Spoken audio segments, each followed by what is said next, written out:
je te disais, je peux rien faire pour l'instant, j'ai pas trop d'idées. Et tu sais comment ça marche. Quand on n'a pas les idées, on est tout le temps en train de chercher autre chose. Alors du coup on n'avance pas. Mais je suis sûr que ça va venir, je suis sûr que ça va venir. Tu sais, chez moi la page blanche elle reste pas éternellement, elle disparaît systématiquement. Alors je me dis que l'inspiration va revenir. Attends, ouais, je te rappelle, j'ai des trucs qui viennent là, je te rappelle.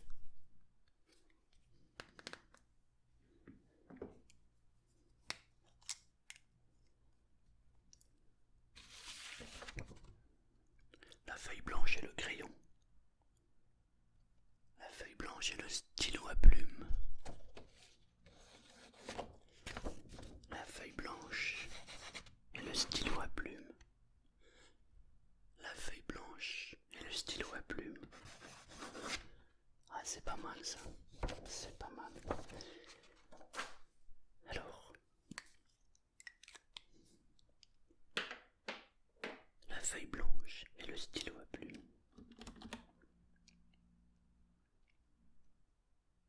On était le 12 février 1942. C'était pendant la Seconde Guerre mondiale. On pouvait entendre au loin les balles fusées.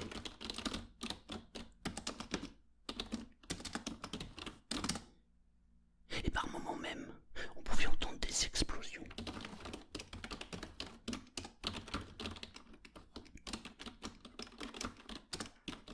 À l'intérieur d'une maison, en piteux état.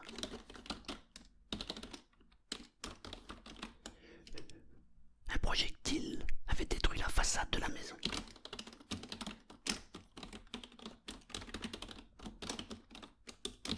Un homme, une trentaine d'années,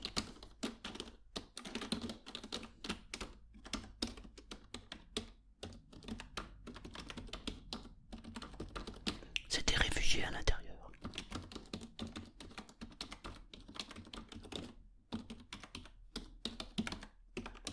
On pouvait voir à la façon à laquelle il était assis et surtout recroquevillé sur lui-même, qu'il avait peur.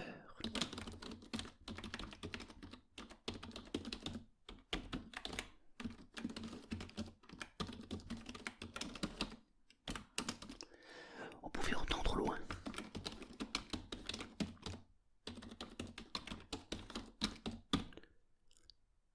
des bruits de pas qui s'approchaient lentement mais sûrement.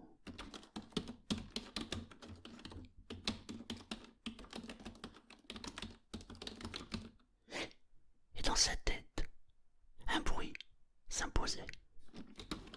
On entendait tic, tac, tic, tac, tic, tac, tic, tac, tic, tac.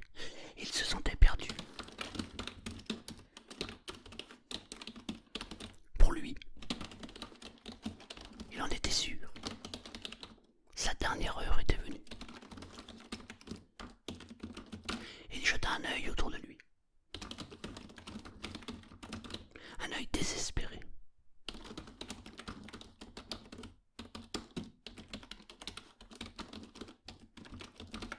Il regarda au sol.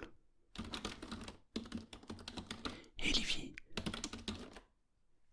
une feuille blanche et un crayon.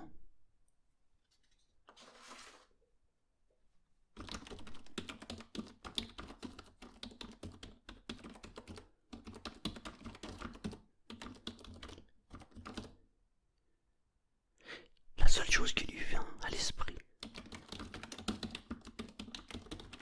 c'était de lâcher les mots, de lâcher son ressenti sur cette page blanche. Il n'avait jamais été un grand lecteur, ni un grand écrivain. En français, il était toujours le dernier de la classe. On lui pardonnera donc les fautes d'orthographe.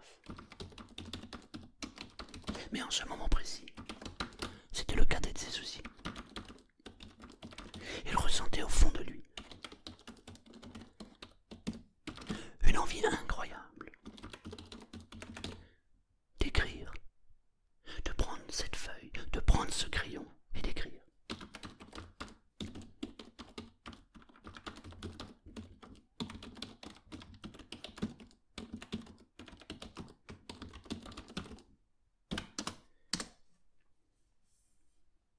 Il saisit le crayon, enleva le bouchon.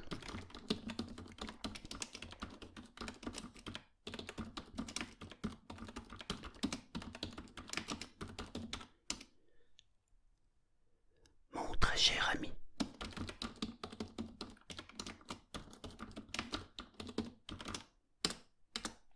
toi qui liras cette lettre,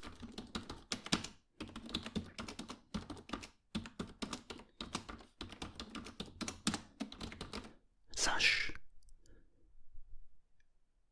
que je suis un homme aux abois. Je sens que la dernière heure pour moi a sonné. J'entends au loin le cri de ces barbares qui arrivent.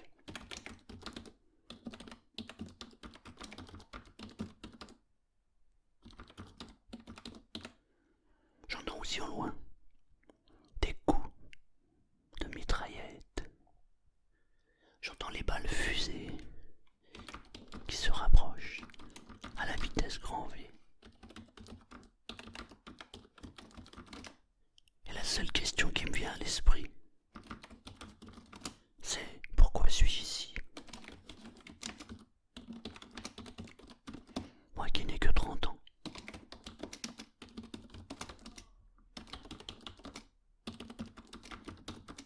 Et qui n'ai pas demandé à être ici.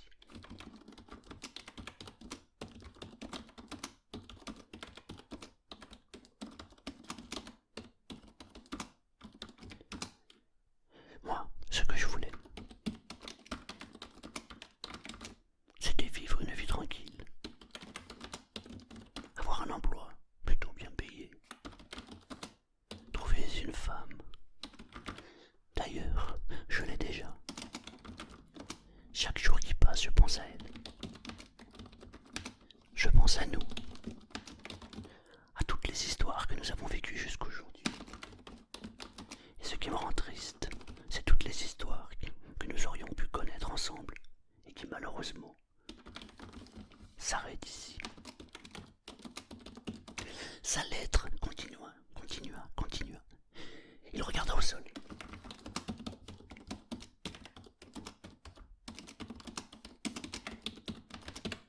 Il y vit encore un paquet de feuilles blanches. Il se saisit de plusieurs feuilles. Et comme un acharné, il se mit à écrire. Il lança sur la feuille tout ce qu'il avait sur le cœur.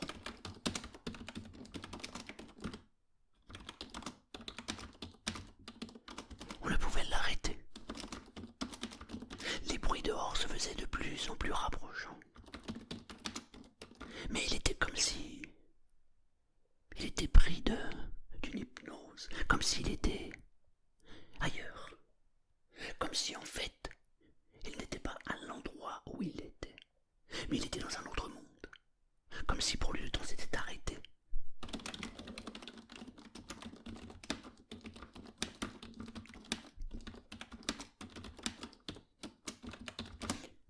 Tout à coup, on entend le bruit d'une porte qui s'ouvre. Puis des pas. Puis un homme qui parle avec une voix grave.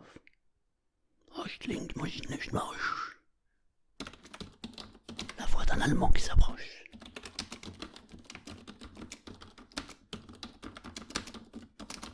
L'homme, assis, est apeuré, mais il continue à écrire.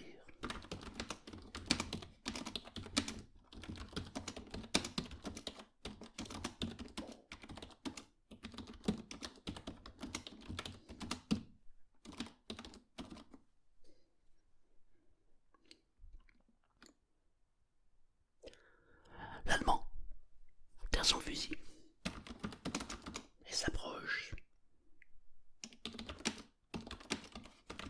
en observant autour de lui qu'il se trouve bien seul avec l'homme, apeuré au sol. Il s'adresse à lui et lui parle en allemand, une langue que je ne connais pas. Il lui dit quelque chose comme: qu'est-ce que tu fais là? L'homme qui est au sol ne comprend pas ce qu'il lui dit. Il se met à pleurer.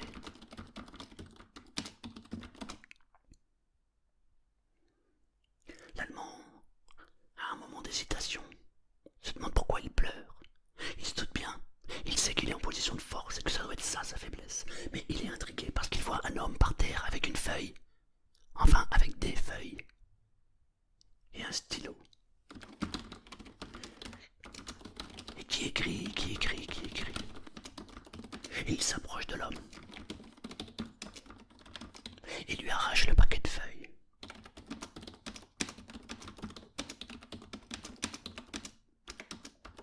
Il commence à lire: mon très cher ami, toi qui liras cette lettre.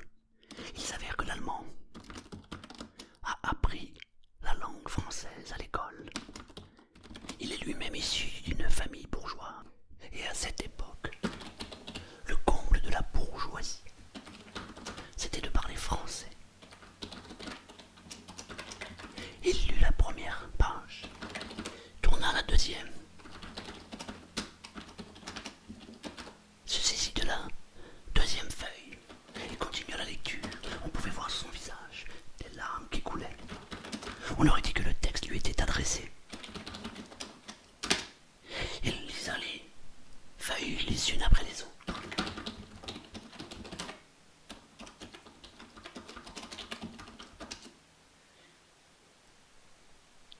Et une fois la dernière feuille lue, il prit le paquet de feuilles, le tendit à l'homme au sol et lui dit: restez là, ne bougez pas.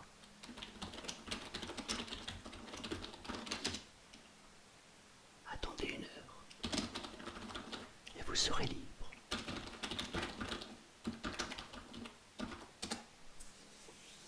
Je sais pas si ça le fait ça. Non, ça va pas. Ça va pas. Ça va pas. Alors, une feuille blanche et un crayon.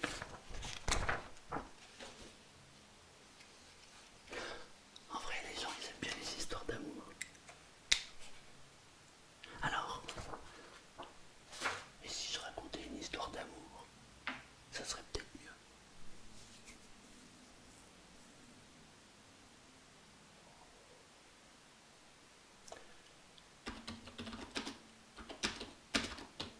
Elle s'appelait Lucie.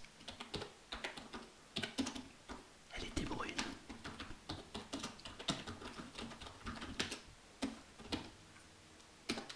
Elle venait d'entrer dans sa 20e année.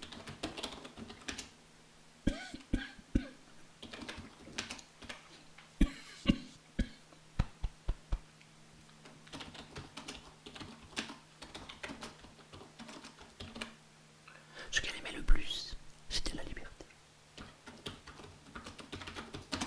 Pour elle, c'était impossible de s'établir avec un jeune homme, car elle aimait être libre. Alors bien sûr, elle fréquentait de temps en temps. Il faut bien que le corps s'exude.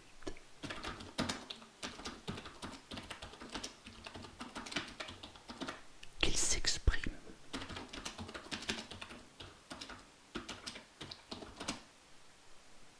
Mais s'établir et avoir une vie normale comme les gens normaux, non, c'était pas pour elle.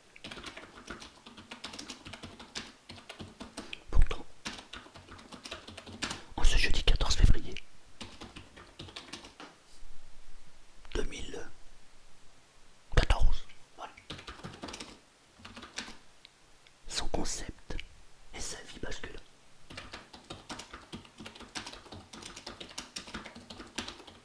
Lucie, comme tous les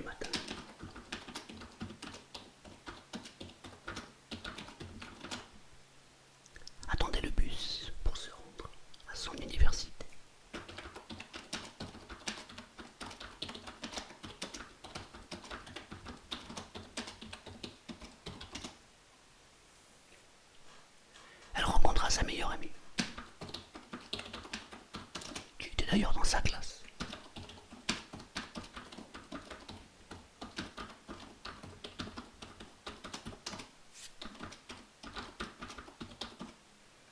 Comme tous les matins, elle faisait le bilan de la soirée de la veille.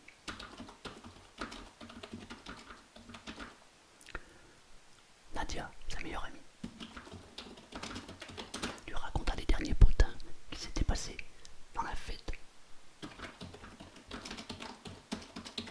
qu'il y avait eu la veille au bar de l'univers. Bar qui se trouve à une quinzaine de minutes de l'université. Et bar où toute la jeunesse branchée se rend. Il y avait toujours les têtes habituelles du Kitel. Rien n'avait changé. Mais il y a un garçon qui est entré dans la salle à un moment donné.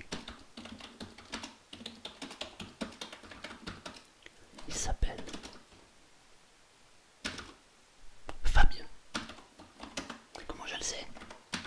J'ai discuté un peu avec lui. Non, tout bien, tout honneur. Je te rassure. Mais ce Fabien-là, il n'est pas comme les autres. Il n'a pas bu une goutte d'alcool pendant toute la soirée. Et tu sais ce qui était surprenant chez lui?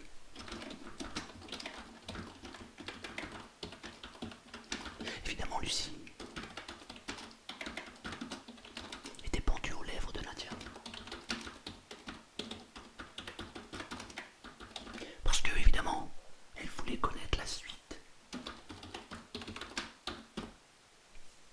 Non, ça va pas. Ça va pas. Ça ne va pas. Alors j'ai une feuille blanche et un crayon.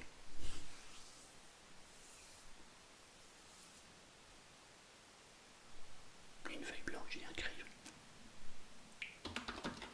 L'autre jour, je discutais avec un ami. Il me disait, tu sais, c'est facile d'être écrivain. Il suffit d'une feuille blanche et d'un crayon.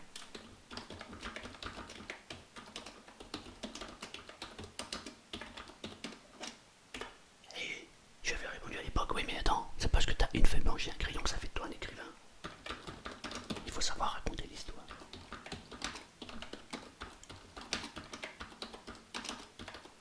Raconter l'histoire.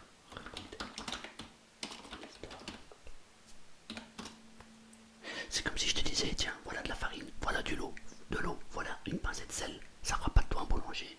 Tu ne feras pas une baguette de pain. Et ben c'est la même chose pour l'histoire.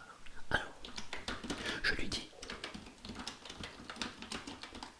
puisque tu me dis que c'est aussi facile, bah, je t'invite à prendre une feuille blanche, un crayon, et m'écrire une histoire.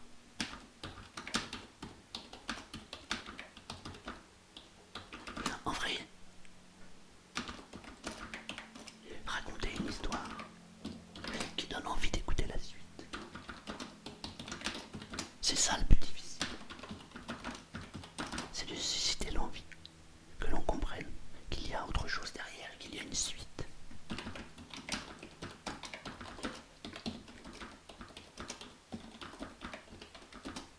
D'ailleurs, j'en suis à me demander si mon histoire a déjà commencé, ou si en fait c'était une succession d'histoires qui fait que cette histoire était une histoire.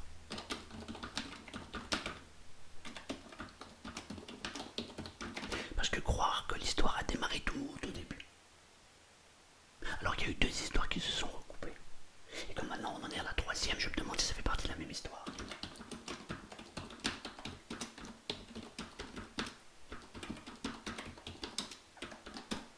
Alors tu vois,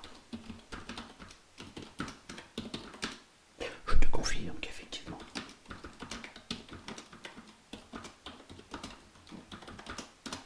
écrire, c'est facile. Mais raconter une histoire captivante,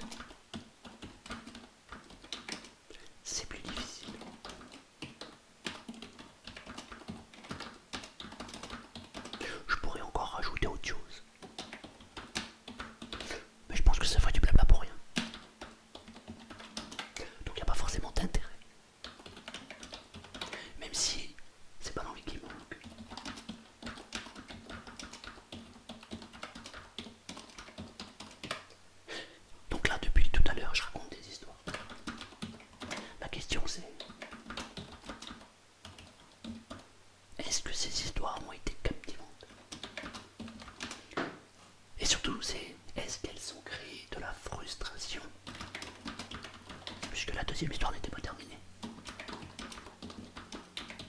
Qui se rappelle du prénom du garçon?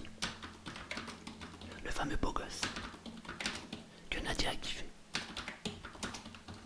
et dont Lucie aurait adoré rencontrer. Et ce pauvre gars, assis à l'intérieur d'une maison délabrée, mais qui fut sauvé. Qui l'aurait cru? Par un bourgeois ayant été élevé avec des bonnes manières. Mais comme toute histoire a une fin, je vais te souhaiter bonne nuit. Et puis je vais te dire à bientôt.